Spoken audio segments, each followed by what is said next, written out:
तो वादे के अनुसार फिर से लाइव आ गए हैं और अब उम्मीद करते हैं कि बिल्कुल सही आवाज़ और सही वीडियो चलेगी।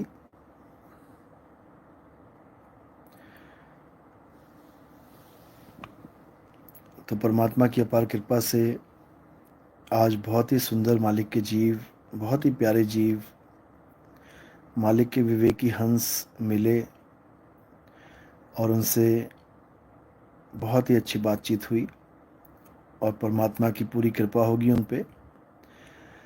अगर उनके जीवन में नितिन दास आ गया है तो इसका मतलब अब उनके जीवन के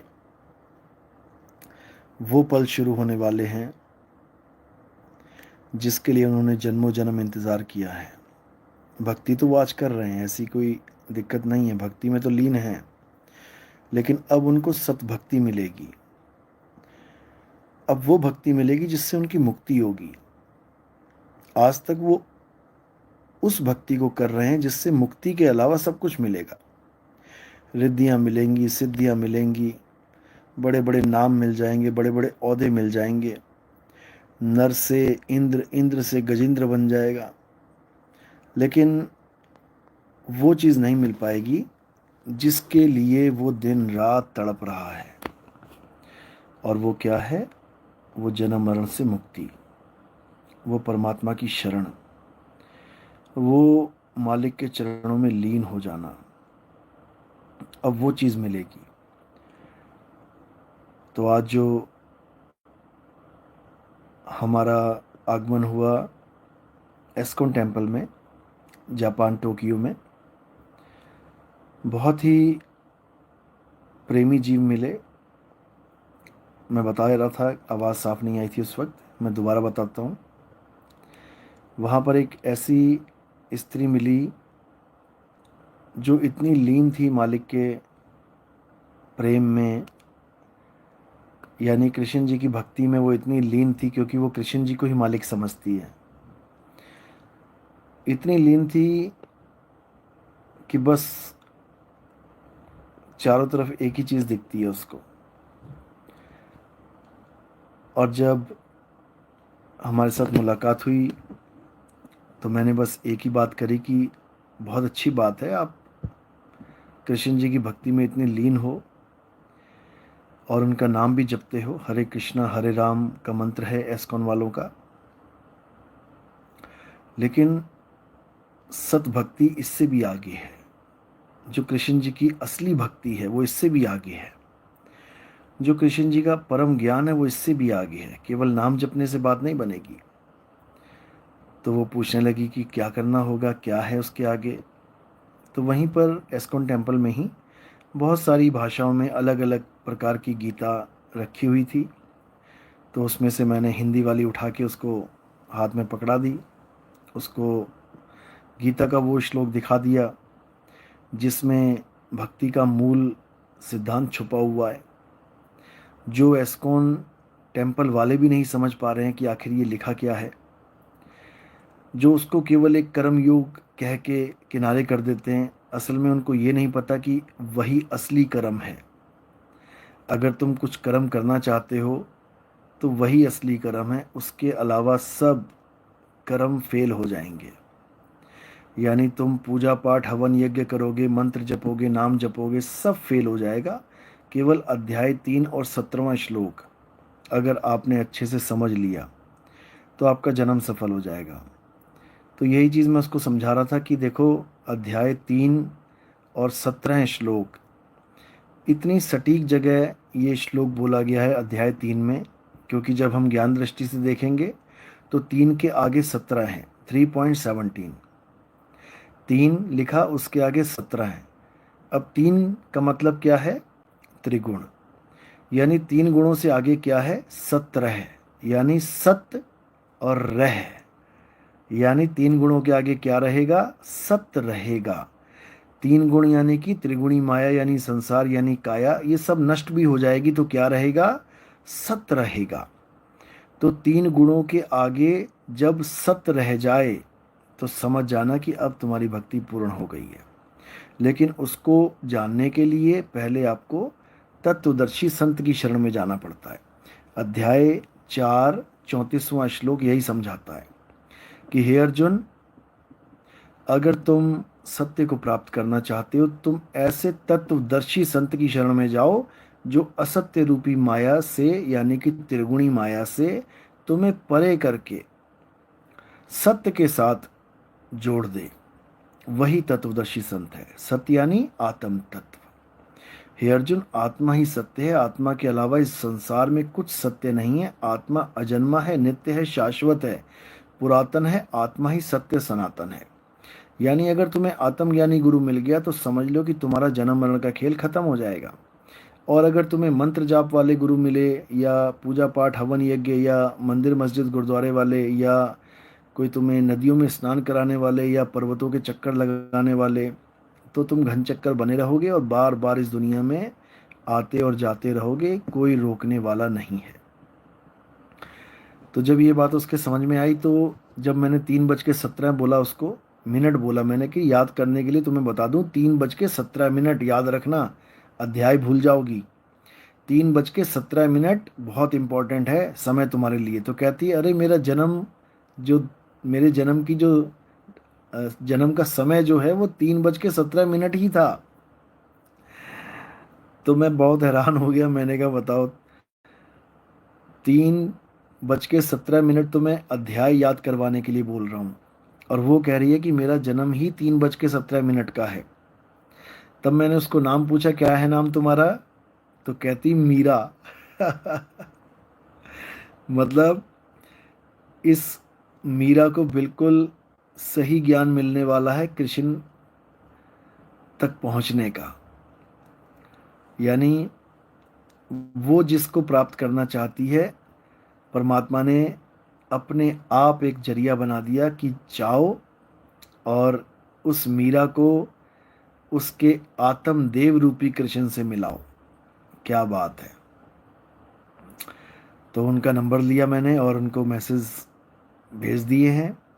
अब धीरे धीरे अपने आप परमात्मा उनकी बुद्धि विवेक को जागृत करेगा और धीरे धीरे वो समझ पाएंगी कि आखिर उन्हें चाहिए क्या। तो ये सब तभी हुआ है जब आप लोग का योगदान हुआ है और आप लोगों ने नितिन दास को इतना समर्थ बनाया है कि पूरे विश्व में अब हम डंका बजा सकते हैं। हम हर शहर में जाकर मालिक के जीवों को ढूंढ ढूंढ के सत्य ज्ञान तक पहुंचा सकते हैं। ये सब आप लोग का ही प्रेम है। तो ऐसे ही प्रेम बनाए रखो और सत्य का डंका बजाए रखो। क्यों? क्योंकि अब कलयुग में सतयुग लाने का समय आ गया है।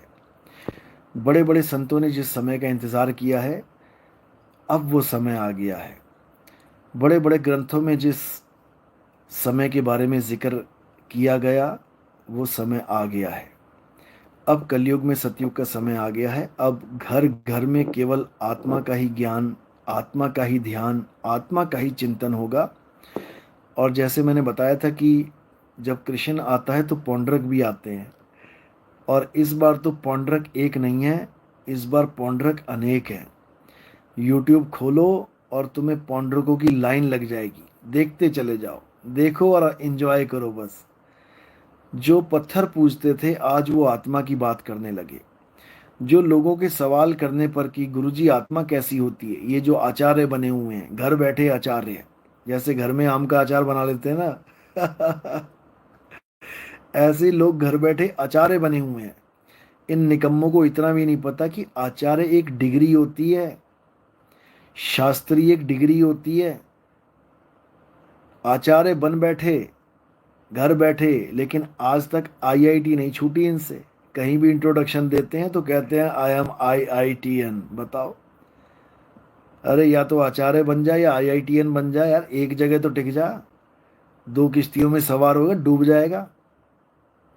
तो आचार्य कोई ऐसा ऐसा पद नहीं है कि तुम्हें घर बैठे मिल जाए। आचार्य के लिए तुम्हें शास्त्रार्थ करना पड़ता है, उसके लिए तुम्हें शास्त्रों का अध्ययन करना पड़ता है। एग्जाम होता है उसका, बाकायदा उसकी डिग्री मिलती है।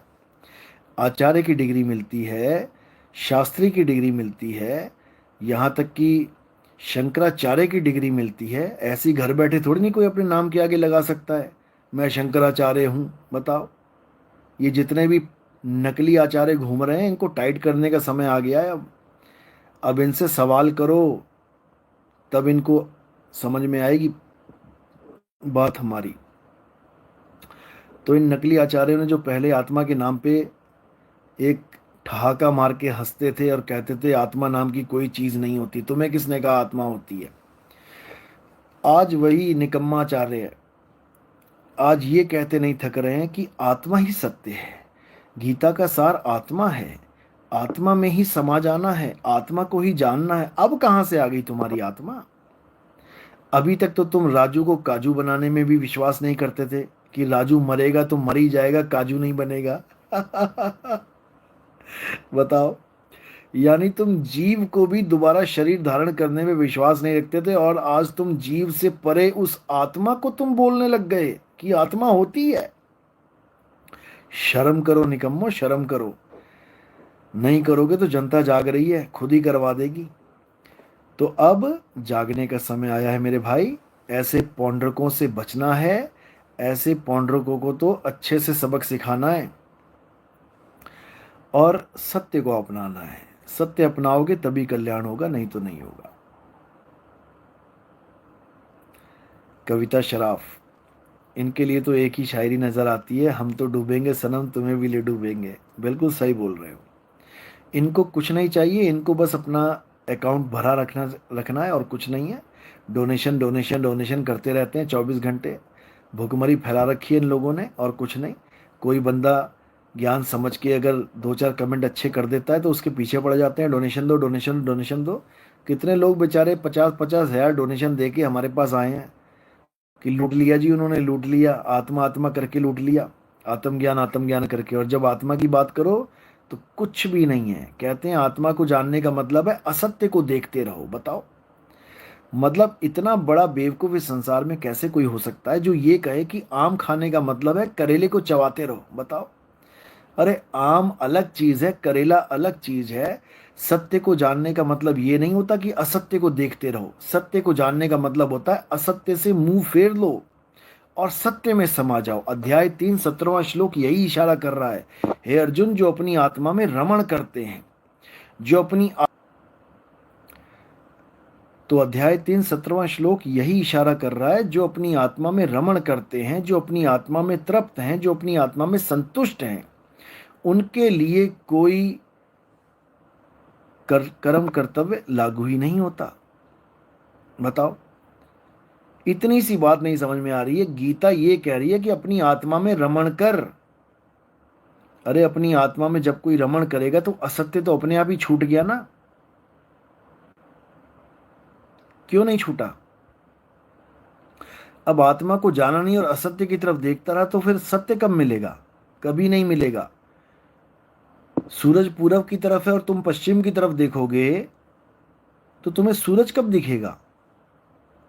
अरे पश्चिम से नजर घुमा, पश्चिम को छोड़, जाने दे और अपनी नजर को यू टर्न दे के पूरब की तरफ कर,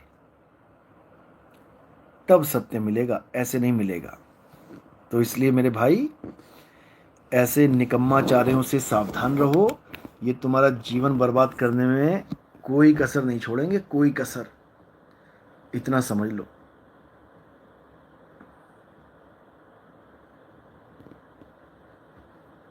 राजेश कुमार, मैं आ नहीं पा रहा हूं साहिब आपके पास। अपने चरणों में, अपने चरणों में क्षमता, क्या लिखते हो आप? तो मैं जरूर आऊँगा एक दिन। बिल्कुल जी बिल्कुल, जरूर आओ आप। कहीं भी सत्संग होता है, जहाँ भी आसपास होता है तो आओ, कोई बात नहीं। खेमदास नेपाल, सतनाम साहिब बंदगी। मनसुखदास, जय सतनाम।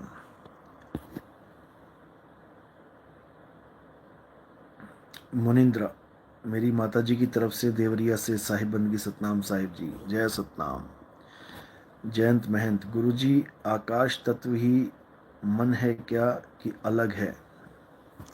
सतनाम, ऐसे गहन सवाल मत पूछा करो भाई, बहुत पौंडरक बैठे हैं, ऐसे ज्ञान चुराते हैं, उसके बाद ज्ञानी बन के ज्ञान देते हैं लोगों को। श्रवण कुमार, साहिब बंदगी सतनाम। मंजुला आचार्य, उम्मीद है कि आपका ये सरनेम होगा आचार्य। घर बैठे वाला आचार्य नहीं होगा ये। जय सतनाम, मैं बहुत खुश रहने लगा हूँ आपकी दया से। बहुत अच्छी बात है, जब आत्मा का ज्ञान समझ में आ जाता है तो खुशी के अलावा और कोई चीज़ ही नहीं बचती जीवन में। महिपाल सिंह, साहिब बंदगी सतनाम। जय सतनाम। विजय सोलंकी, जय सतनाम। गोरखदास, गोरखपुर, सतनाम सतनाम। उषा कुमारी, साहिब बंदगी सतनाम। मिस्टर विजय, जय सतनाम। कुणाल, सतनाम। हेमंत भाई, जाम जोधपुर, जय सतनाम, जय सतनाम। जीवन दास, बिहार, दरभंगा, जय सतनाम। अशोक कुमार, जय बंदी छोड़ की। सबीना बेगम, सतनाम, साहिब बंदगी। महिपाल सिंह, जय सतनाम। मनसुख दास, संदीप, सतनाम। सतगुरु, सतनाम। दिनेश, सतनाम। अजय अवस्थी, जय सतनाम।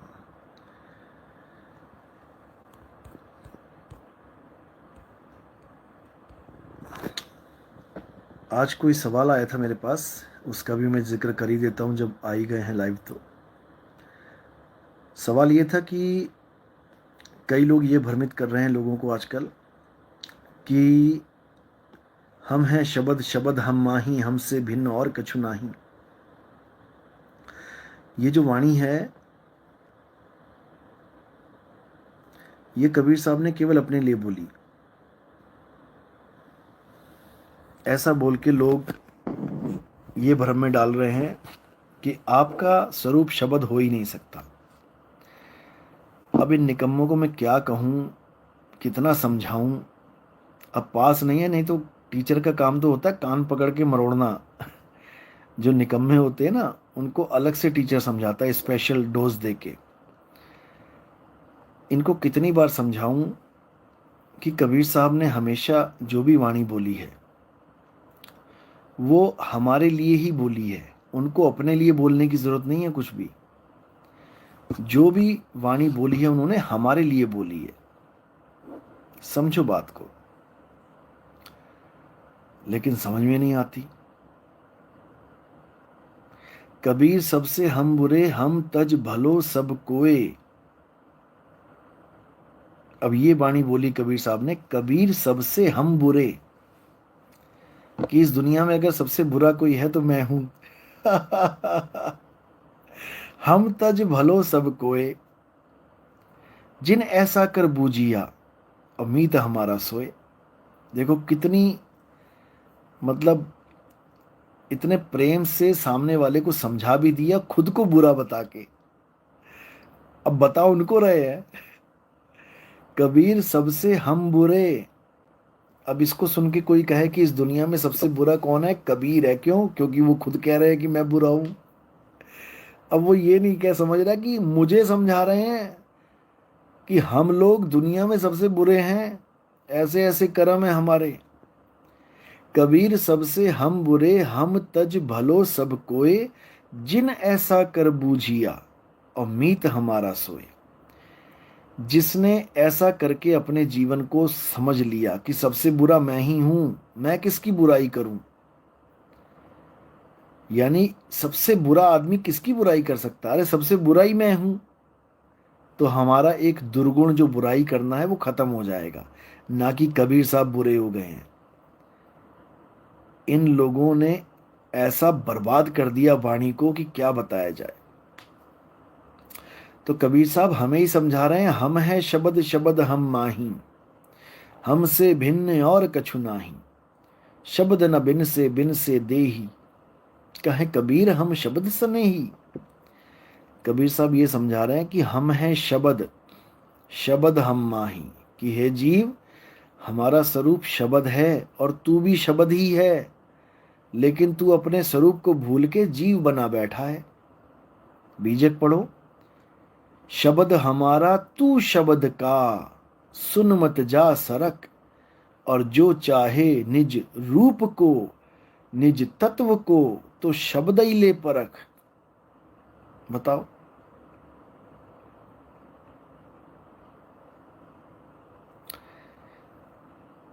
अब ये गाजीपुर की बात कर रहा हूं मैं, गाजीपुर वाले की। गांजा ज्यादा पीने लग गया वो, असल में लगता है चढ़ावा ज्यादा चढ़ने लग गया ना, पहले डोज कम लेता था अब ज्यादा लेने लग गया है।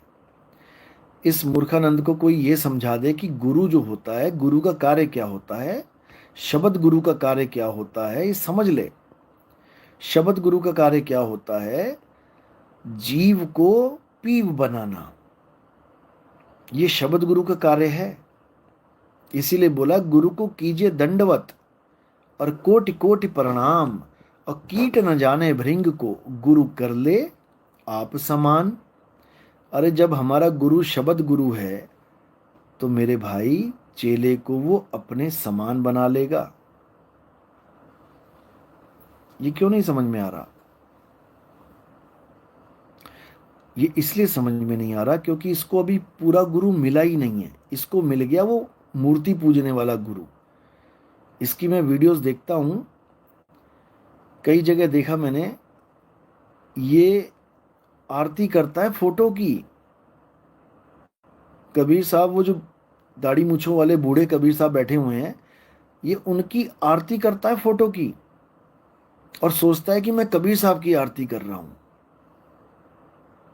अब इसको अगर सतगुरु मिला होता और वो ये समझा देता कि बेटा ये जड़ वस्तु है, ये कागज कैलेंडर है, ये प्रिंटर से फोटो रंग लगा लगा के इस पे प्रिंटिंग करके भेज दिया फोटो, ये फोटो है, नकली फोटो है, ये कबीर साहब नहीं है। अगर ऐसा बताने वाला कोई गुरु मिल जाता, इसको शब्द भेदी गुरु मिल जाता, तो इसके जीवन से ये सब कागज, ये सब प्रिंट, ये सब कलर छूट जाते, इसको जीव से पीव होने का रास्ता मिल जाता। लेकिन ये जीव से पीव तो कभी हो ना पाया, बल्कि अमर होके, यानी जीव अमर है, अमर होके कागज की फोटो की पूजा करने लग गया। बताओ। उस फोटो की पूजा कर रहा है जिसको उठा उठा के ये खुद साफ करता है। उस फोटो की पूजा कर रहा है जिस पर धूल पड़ जाए तो खुद से हटा नहीं सकती फोटो अपने आप को। ये उसको भगवान मान बैठा है। ऐसे निकम्मों को कबीरपंथ से बाहर कर देना चाहिए, इनको धक्के मार के निकालना चाहिए। ये कबीरपंथ को बर्बाद कर दिया इन लोगों ने। इनको दोबारा से किसी पंडित जी के पास ज्ञान दिलवाना चाहिए, लो लेवल ज्ञान, राम राम जपे, कृष्ण कृष्ण जपे। ये कबीरपंथ में घुस बैठे हैं, ये घुसपैठिए। इन लोगों को इतना नहीं समझ में आ रहा। कबीर साहब की वाणी कभी पढ़ी हो जीवन में, कभी समझी हो, तब तो समझ में आएगा। हंसा तू तो सबल था, सबल का क्या मतलब होता है? हंसा तू तो सबल था, हल्की तेरी चाल। इस वाणी को इसके गाल पे मारना दबा के। ये वाणी चटाक से मारनी चाहिए इसके गाल पे, कि सबल और दुर्बल का मतलब बता दे क्या होता है। हंसा तू तो सबल था, क्या मतलब है इसका? बस इससे पूछ लेना, ये मैदान छोड़ के ना भाग जाए तो। हंसा तू तो सबल था, हल्की तेरी चाल, यानी ए हंसा तू सबल था, अब क्या बन गया? अब दुर्बल बन गया, दुर्बल। यानी पहले तू पीव था, अब जीव बन गया। अब मेरा क्या काम है? दोबारा से जीव को पीव बना देना। अरे कोटि तो ब्रह्मा भय और कोटि भय ईश, साहिब तेरी बंदगी से ये जीव होए जगदीश। इस निकम्मे के समझ में नहीं आएगी ये वाणी। क्यों? क्योंकि इसको कभी वो पद प्राप्त ही नहीं हुआ।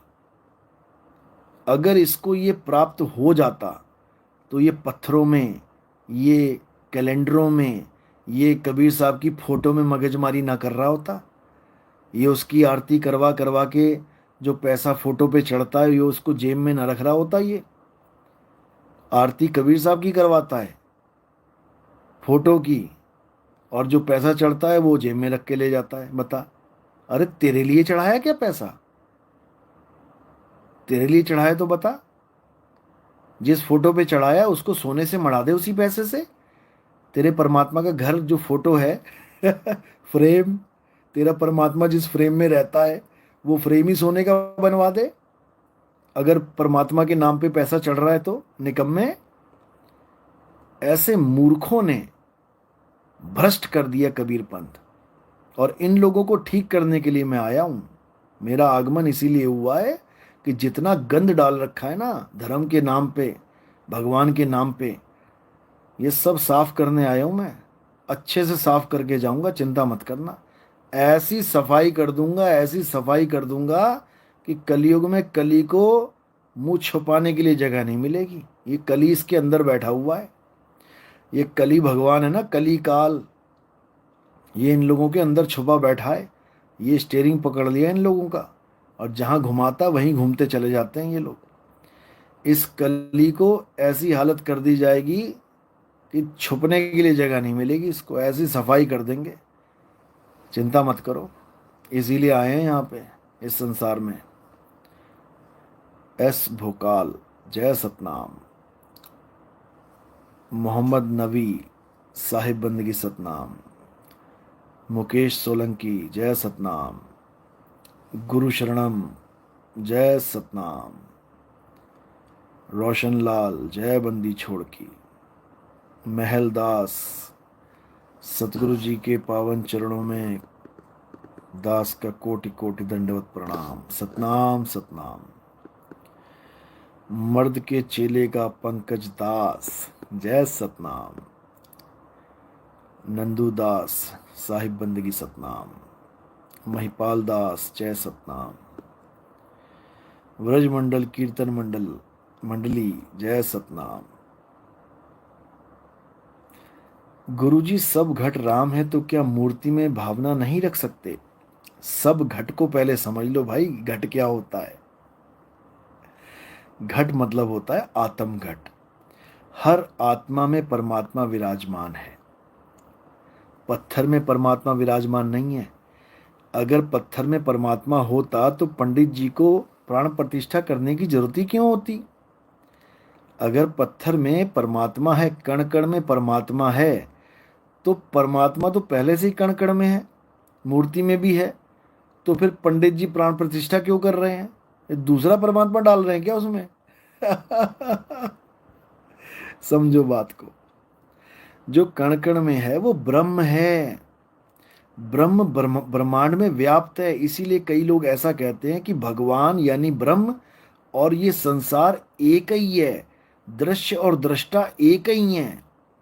राम और जो संसार है वो एक ही है, कृष्ण और संसार एक ही है। क्यों? उन्होंने बनाया है, तो बनाने वाला और बनने वाला एक ही है। यही अज्ञान है, बस इतना समझ लो, इतना समझ लो। खैर कोई बात नहीं, आप सत्संग सुनो, अच्छे से समझ में आएगा। सीरियल वाइज सुनना, 1 2 3 4 5 6 7 करके सुनोगे, एक एक बात समझ में आएगी। पक्षपात मत करना कि मेरे गुरुजी ने तो ये बताया था, नितिन दास ये बता रहा है, चलो जाने दो यार, हमने क्या लेना, हम तो अपने गुरुजी की मानेंगे, भले वो झूठ हो। ऐसा मत करना, क्योंकि वो गुरुजी के साथ नहीं, वो तुमने अपने आप के साथ पक्षपात कर दिया है, तुमने अपनी आत्मा के साथ पक्षपात कर दिया है। सत्य को अपनाओ। जय सतनाम, जय सतनाम। चलो आज का लाइव थोड़ा छोटा रखेंगे क्योंकि सुबह निकलना है जल्दी। अब कल मिलेंगे और कल अच्छे से मिलेंगे। जय सतनाम, जय सतनाम, जय सतनाम, साहिब बंदगी सतनाम।